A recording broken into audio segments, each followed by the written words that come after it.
কেমন আছেন সবাই? আশা করি ভালো আছেন। আজকের ভিডিওটি সত্যিই খুব ইন্টারেস্টিং হবে, তাই শুরু থেকে শেষ পর্যন্ত দেখবেন। লাইক দিতে ভুলবেন না। এই গল্পটা শেষ পর্যন্ত দেখলে অনেক মজা পাবেন। চলুন আর দেরি না করে ভিডিও শুরু করি। আমার নাম তৃষা, 18 বছর বয়স, কলেজে পড়ি। কিন্তু আমার আসল গল্পটা শুরু হয় আমাদের ছোট্ট বাসার ভেতর থেকে, যেখানে সব কিছুর কেন্দ্র আমার বাবা। ছোটবেলায় বাবাকে নায়ক মনে করতাম। তিনি আমাকে কোলে নিয়ে ঘুম পাড়াতেন, মাথায় হাত রেখে গল্প শুনিয়ে দিতেন। অথচ এখন যখন আয়নায় নিজেকে দেখি, তখন মনে হয় আমি আর আগের সেই বাচ্চা নই। শরীর, মুখ সব কিছু পাল্টে গেছে।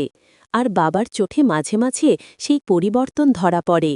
যদিও তিনি কিছু বলেন না, তবুও আমি টের পাই তার দৃষ্টি কতটা গভীর। কলেজ থেকে ফেরার সময় যখন দরজা খুলে বাবা আমাকে ভিজে কাপড়ে দেখে, তখন তাড়াহুড়ো করে তোয়ালে এনে দেন। তখন মনে হয় আমি শুধু তার মেয়ে নই, আরও কিছু যেন হয়ে গেছি তার কাছে। তোয়ালের ছোঁয়া গায়ে লাগলে মনে হয় অদ্ভুত উষ্ণতা ছড়িয়ে পড়ছে সারা শরীরে। আমি গা ঢাকা দিয়ে লাজুক মুখে বলি, দরকার ছিল না। কিন্তু বাবার চোখের কোণে যে মমতা আর অন্যরকম ঝিলিক দেখি, তা আমার বুকের ভেতর অচেনা কাঁপন জাগায়। রাতে পড়তে বসলে বাবা পাশে এসে চুপচাপ দাঁড়িয়ে থাকেন, বলেন আলোটা ঠিকমতো আছে কিনা। আমি জানি শুধু আলো নয়, তিনি আসলে আমার পাশে থাকতে চান। আমি খাতা খুলে পড়তে থাকি, কিন্তু মনে হয় তার দৃষ্টি আমার গায়ের ওপর দিয়ে বয়ে যাচ্ছে।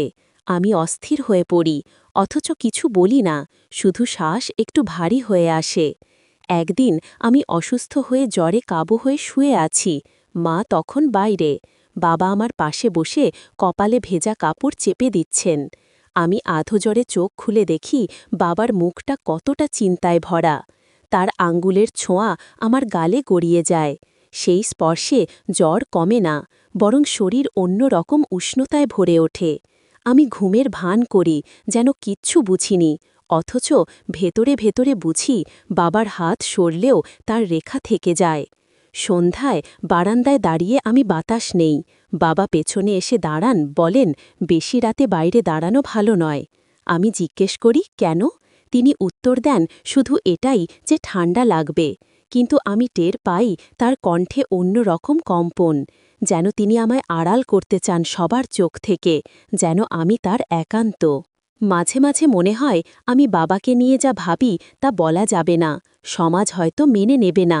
কিন্তু আমার ভেতরের অনুভূতি কে আটকাবে?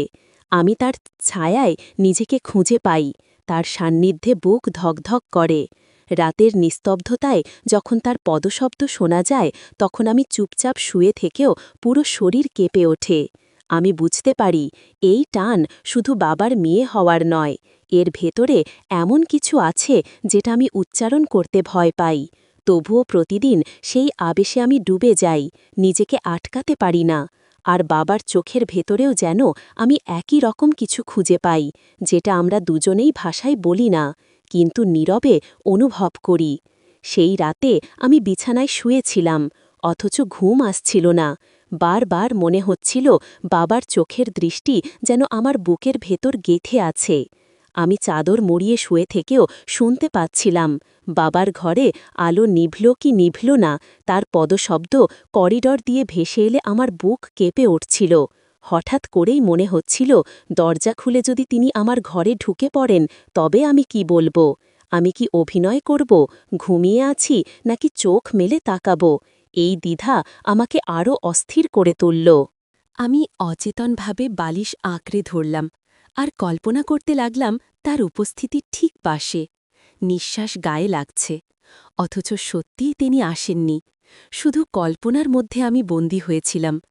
ভোরে ঘুম ভাঙতেই দেখলাম বাবা বারান্দায় বসে চা খাচ্ছেন। আমি গা ধুয়ে এসে তার সামনে দাঁড়ালাম। তিনি হাসলেন আর বললেন, খুব রাত করে পড়েছিলে, চোখ লাল হয়ে আছে।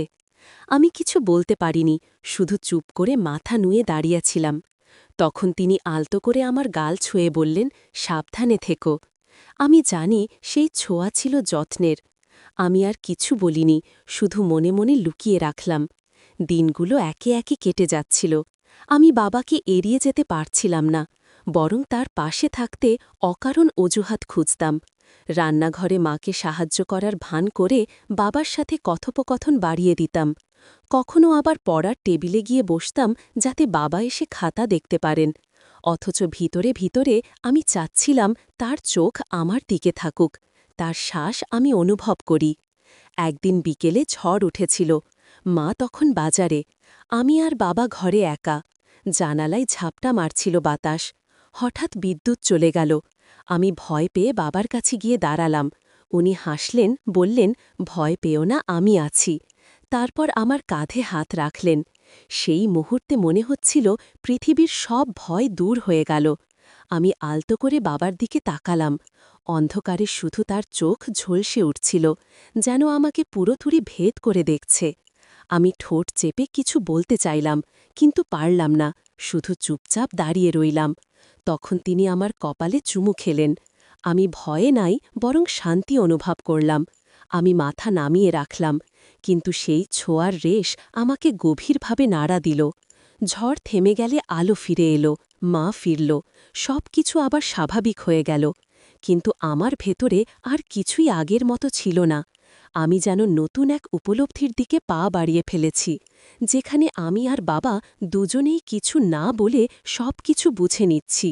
শুধু সমাজকে না জানিয়ে আমরা নিজের ভেতরে নীরব কথোপকথন চালিয়ে যাচ্ছি। সেই রাতটা আমি বারবার মনে মনে ফিরে গেছি। বাবার চুমুর স্মৃতি এখনও কপালে লেগেছিল। আমি শুয়ে শুয়ে আঙ্গুল দিয়ে শুয়ে দেখছিলাম, আর বুক কাঁপছিল। আমি জানি এটা যত্ন আর ভালোবাসার বন্ধন, যেটা আমি স্বীকার করতে পারব না কারো কাছে, কিন্তু এড়িয়ে যাওয়াও সম্ভব নয়। পরদিন সকালে ঘুম ভাঙতেই মনে হচ্ছিল আমি অন্য রকম হয়ে গেছি, যেন চোখে মুখে লুকানো আলো জ্বলে আছে। আয়নায় তাকিয়ে নিজের ঠোঁট ছুঁয়ে দেখলাম, আর মনে পড়ল বাবার কপালে রাখা চুমুর কথা। আমি লজ্জা পেলাম, অথচ লুকিয়ে লুকিয়ে সেই স্মৃতিকে উপভোগ করছিলাম। নিচে নামতেই বাবা নাস্তার টেবিলে বসেছিলেন। তিনি সাধারণ ভঙ্গিতে খবরের কাগজ পড়ছিলেন, কিন্তু আমার মনে হচ্ছিল তার চোখ আসলে আমাকেই খুঁজছে। আমি কাছে গিয়ে বসতেই তিনি মাথা তুলে তাকালেন। সেই দৃষ্টি এতটাই গভীর ছিল যে আমার বুক কেঁপে উঠল। আমি তাড়াহুড়ো করে চা খেতে লাগলাম। তিনি হেসে বললেন, গরম চা এত তাড়াহুড়ো করে খাস কেন? আমি কিছু না বলে শুধু মাথা নুয়ে দিলাম, অথচ মনে হচ্ছিল তিনি সব বুঝছেন। দুপুরে কলেজে গেলাম। ক্লাসে বসে পড়ার চেষ্টা করছিলাম, কিন্তু মনোযোগ দিতে পারছিলাম না। বারবার মনে হচ্ছিল বাবার চোখ, তার ছোঁয়া, তার কণ্ঠ, সব কিছু আমাকে ঘিরে আছে। বান্ধবীরা মজা করছিল, কিন্তু আমি চুপচাপ ছিলাম। আমার মনে হচ্ছিল আমি ভেতরে ভেতরে এমন এক পথে হাঁটছি যা কাউকে বলা যায় না, অথচ সেই পথ থেকে ফিরে আসাও অসম্ভব। বিকেলে ফিরে এসে দেখি বাবা বারান্দায় বসে আছেন। আমি চুপচাপ পাশে গিয়ে দাঁড়ালাম। তিনি তাকিয়ে মৃদু হাসলেন আর বললেন, পড়াশোনা ঠিকমতো হচ্ছে তো? আমি উত্তর দিলাম, হ্যাঁ। কিন্তু আসলে পড়াশোনার বদলে তার কথা ভেবেই সময় কেটে যায়। তিনি সেটা বুঝতে পারলেন কিনা জানি না, তবে তার দৃষ্টি আমার চোখে আটকে রইল অনেকক্ষণ। আমি আর তাকাতে পারছিলাম না। বুকের ভেতর ভর ভর করছিল। আমি ভেতরে গিয়ে দরজা বন্ধ করে বালিশে মুখ গুজে ফেললাম। সেই রাতের স্বপ্নে দেখলাম আমি আর বাবা সমুদ্রের ধারে হাঁটছি। ঢেউ আমাদের পায়ে এসে লাগছে। তিনি আমার হথ ধরে আছেন, আমি হাসছি। হঠাৎ তিনি আমার কপালে ঝুঁকে চুমু খেলেন আর বললেন, তুই শুধু আমার। আমি ঘুম ভেঙে উঠে বসে রইলাম। শরীর কাঁপছিল। স্বপ্নটা এতটাই স্পষ্ট ছিল যেন মনে হচ্ছিল সত্যি হয়েছে। আমি জানতাম এটা কেবল কল্পনা, তবুও আমার ভেতরে আগুন জ্বালিয়ে দিল। কয়েকদিন ধরে আমি বাবার সাথে কথাবার্তা আগের চেয়ে কম বলছিলাম, যেন নিজেকে আড়াল করতে চাই। কিন্তু উনি মাঝে মাঝে এসে জিজ্ঞেস করতেন, সব ঠিক আছে তো? আমি হেসে বলতাম হ্যাঁ, অথচ আমার হাসির আড়ালে কত ঝড় বয়ে যাচ্ছে তিনি কি টের পাননি? নাকি আমাকেই শুধু মনে হচ্ছিল উনি বোঝেন? জানি না। একদিন সন্ধ্যায় মা আত্মীয়ের বাসায় গেলেন। আমি আর বাবা একা ঘরে। টিভি চলছিল, কিন্তু আমি দেখছিলাম না। শুধু বাবার পাশের উপস্থিতি আমাকে অস্থির করে তুলছিল। হঠাৎ বিদ্যুৎ চলে গেল, আবার ঘর অন্ধকার। আমি ভয়ে বাবার হাত চেপে ধরলাম। তিনি শান্ত গলায় বললেন, ভয় পেও না, আমি তো আছি। আমি বললাম জানি, কিন্তু তারপরও হাত ছাড়িনি, বরং আরও শক্ত করে ধরে রাখলাম। অন্ধকারে তার হাতের উষ্ণতা আমার হাত বেয়ে শরীর কাঁপিয়ে দিল। আমি জানতাম এটা শুধু ভয় নয়, এর ভেতরে অন্য কিছু আছে।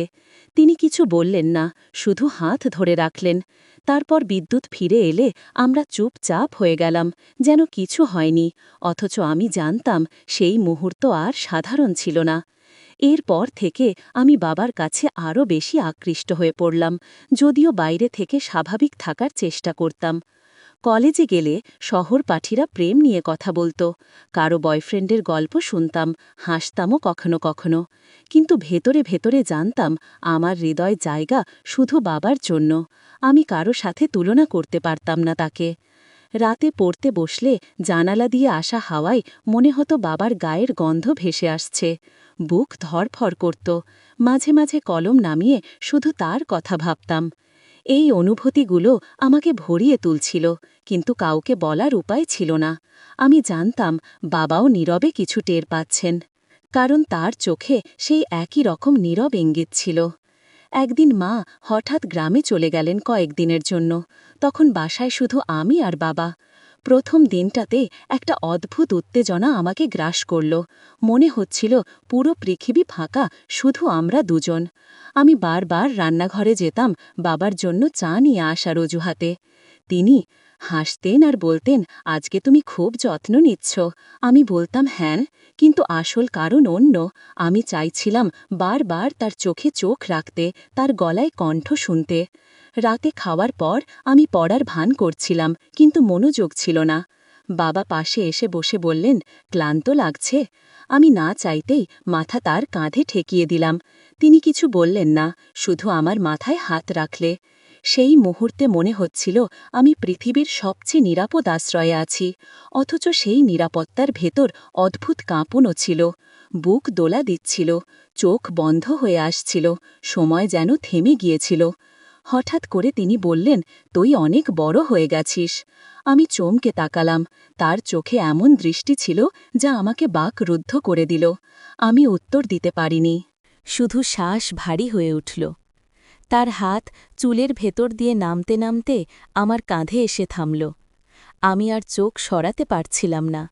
মনে হচ্ছিল আমরা দুজনেই এমন এক জায়গায় এসে দাঁড়িয়েছি যেখান থেকে ফেরার পথ নেই। পরদিন সকালে মা ফোন করলেন। আমি বাবার কাছে ফোন এগিয়ে দিলাম। তিনি সাধারণভাবে কথা বললেন। আমি পাশে দাঁড়িয়েছিলাম, কিন্তু ভেতরে ভেতরে টের পাচ্ছিলাম আমি আর বাবা আগের জায়গায় নেই। আমাদের ভেতরে নতুন এক গোপন সেতু তৈরি হয়ে গেছে, যেটা কেবল আমরা দুজনেই জানি। বিকেলে আমি বই হাতে নিয়ে বারান্দায় বসেছিলাম। বাবা এসে পাশে দাঁড়ালেন। আমি বইয়ের ভেতরে চোখ রেখেও পড়তে পারছিলাম না, শুধু অনুভব করছিলাম তার নিঃশ্বাস আমার গালে লাগছে। আমি একটু সরলাম, কিন্তু আবার কাছে চলে এলাম। পলাম যেন দূরে থাকতে পারছিলাম না। তিনি কিছু বললেন না, কিন্তু চুপচাপ দাঁড়িয়ে রইলেন। আমি জানতাম সেই নীরবতা কথার চেয়েও বেশি গভীর।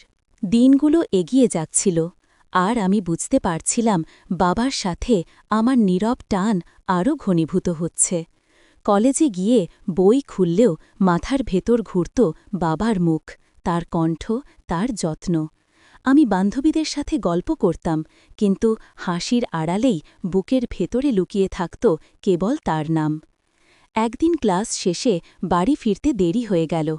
আকাশ কালো করে এলো, হঠাৎ বৃষ্টি শুরু হল। আমি ভিজে বাসায় ফিরলাম। দরজা খোলার সঙ্গে সঙ্গে বাবা উদ্বিগ্ন হয়ে দাঁড়িয়ে গেলেন। তিনি তাড়াহুড়ো করে তোয়ালে দিলেন। আমি ভিজে গায়ের কাপড় চেপে ধরছিলাম।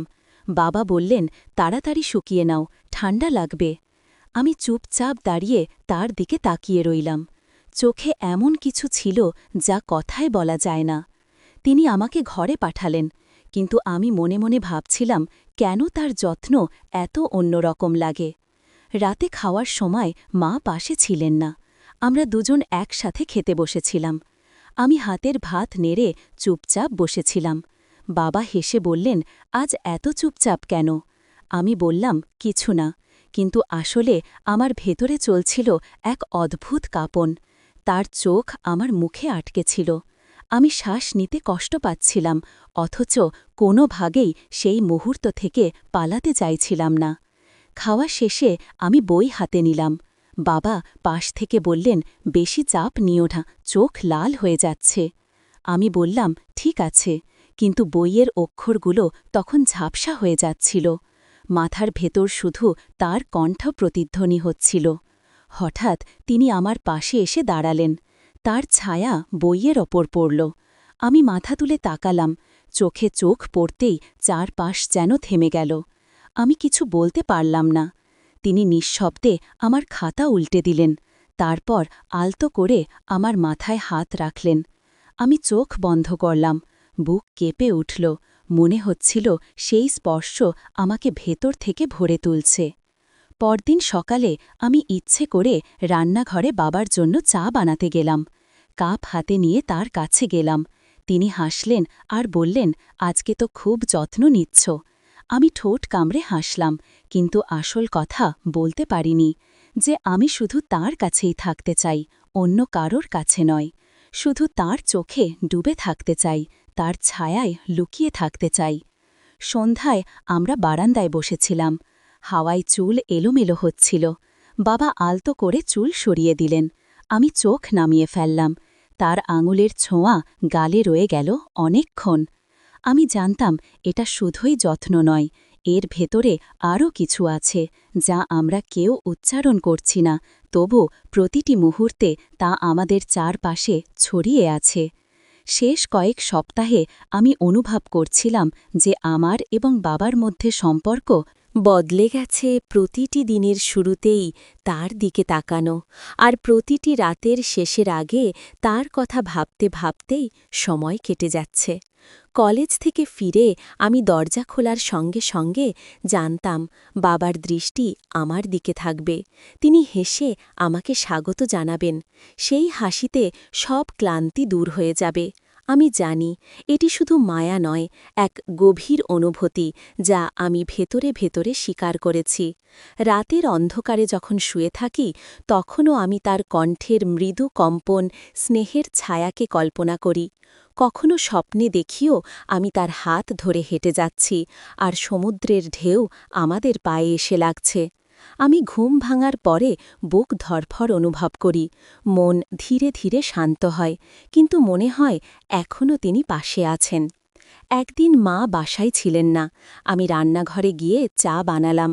বাবা পাশ দিয়ে গিয়েই বললেন, সাবধানে নিতে। আমি কাপ হাতে তার দিকে তাকালাম। তিনি মাথা হেলালেন। চোখে যে মমতা আর ঝিলিক ছিল, তা আমার সমস্ত মন ভরিয়ে দিল। আমি লজ্জা পেলাম, কিন্তু পালাতে পারলাম না, বরং আরও কাছে চলে এলাম। রাতের খাওয়ার পরে আমরা বারান্দায় বসেছিলাম, চুপচাপ। হাওয়ায় চুল উঠছিল। বাবা হাতটা আমার কাঁধে রাখলেন। আমি শ্বাস বন্ধ হয়ে যাওয়া অনুভব করছিলাম। এমনকি শুধু তার উপস্থিতি কেবল আমাকে পুরোপুরি নিজের মনে হচ্ছিল। রাতের নীরবতায় আমরা দুজনেই কোনো কথাই বলিনি, কিন্তু অন্তরের সব কথা ও অনুভূতি বিনিময় হয়ে গেছে। পরের দিন সকালে কলেজে যাওয়ার আগে আমি জানালা দিয়ে তাকালাম। সূর্য উঠছে। হালকা বাতাসে মনে হলো বাবার চোখেও সেই একই নীরব দৃষ্টি ভেসে আসছে। আমি নিজেকে ধরে রাখতে পারি না, এমনটি কিছুক্ষণ দাঁড়িয়ে শুধু অনুভব করি। সব শব্দ অপ্রয়োজনীয়, কারণ যা আমাদের মধ্যে চলছে তা ভাষার বাইরের, শুধু চোখ আর নীরবতায় বোঝা যায়। মাসের পর মাস ধরে এই অনুভূতি ক্রমশ গভীর হচ্ছে। আমি জানি আমি বড় হয়ে গেছি। আমি জানি বাবার চোখেও কেবল মমতা নয়, এমন এক অদৃশ্য সম্পর্ক আছে যা আমি স্বীকার করি না কারো কাছে, শুধু আমাদের মধ্যে। আমরা দুজনেই জানি, আমরা দুজনেই নীরব। রাতের ঘুমের আগে আমি বিছানায় শুয়ে থাকি, হাত আলতো করে বালিশে রাখি, চোখ বন্ধ করি, মনে করি বাবার হাত ধীরে ধীরে আমার কপালে নামছে। স্বপ্নে আমরা হাঁটছি, কথা বলছি না, শুধুই দৃষ্টি আর নীরবতা। আমাদের গল্প বলে। আমি বুঝি এটাই আমার পৃথিবীর সবচেয়ে নিরাপদ, সবচেয়ে গভীর সঙ্গ। কোনো শব্দের প্রয়োজন নেই, শুধু সেই নীরবতা, শুধু সেই আবেশ। একদিন কলেজে ফেরার পথে আমি হঠাৎ দেখি যে আমার অনুভূতি আর লুকিয়ে রাখা সম্ভব নয়। আমি স্বীকার করি নিজের ভেতরের সব অনুভূতি, কিন্তু জানি এটা সমাজের চোখে অন্যরকম। তাই শুধুই বাবার কাছে, শুধুই আমাদের অন্তরে, নীরবতার মাধ্যমে আমরা একে অপরকে বুঝি। কোনো কথার প্রয়োজন নেই। আমি শিখেছি এই আবেশের মধ্যে আমার শান্তি, আমার আনন্দ, আমার পূর্ণতা। আর আমি জানি শেষ পর্যন্ত এই নীরবতা ও দৃষ্টি আমাদের গল্পের সবচেয়ে গভীর অর্থায়। রাতের নিস্তব্ধতায় আমি শুয়ে থাকি, জানালা দিয়ে হালকা বাতাস ঠুকছে, বুক কেঁপে যাচ্ছে, ভেতরে ভেতরে হাসি। চোখ বন্ধ করে শ্বাস নিয়েছি, বুঝেছি যে আমার এবং বাবার সম্পর্ক কেবল মমতা নয়, এটি এমন এক নীরব আবেশ যা চিরকাল আমাদের অন্তরে লুকিয়ে থাকবে। এবং আমি শান্তি অনুভব করি, কারণ আমি জানি এই আবেশই আমার সবচেয়ে প্রিয় গল্প, আমার নিজের গল্প, যা শুধুই বাবার, আমাদের নীরব গল্প। আমাদের সমাজে এই ধরনের ঘটনা অনেক ঘটে, তাই সব শেষে বলবো, আপনারা সবাই সচেতন থাকুন। এমন যদি সমস্যা হয় তাহলে ব্যবস্থা নিন। আজকের গল্প থেকে আমরা অনেক কিছু শিখতে পারলাম। এই ভিডিওটি সচেতনতার জন্য। আপনারা সবাই সচেতন থাকুন, সুস্থ থাকুন।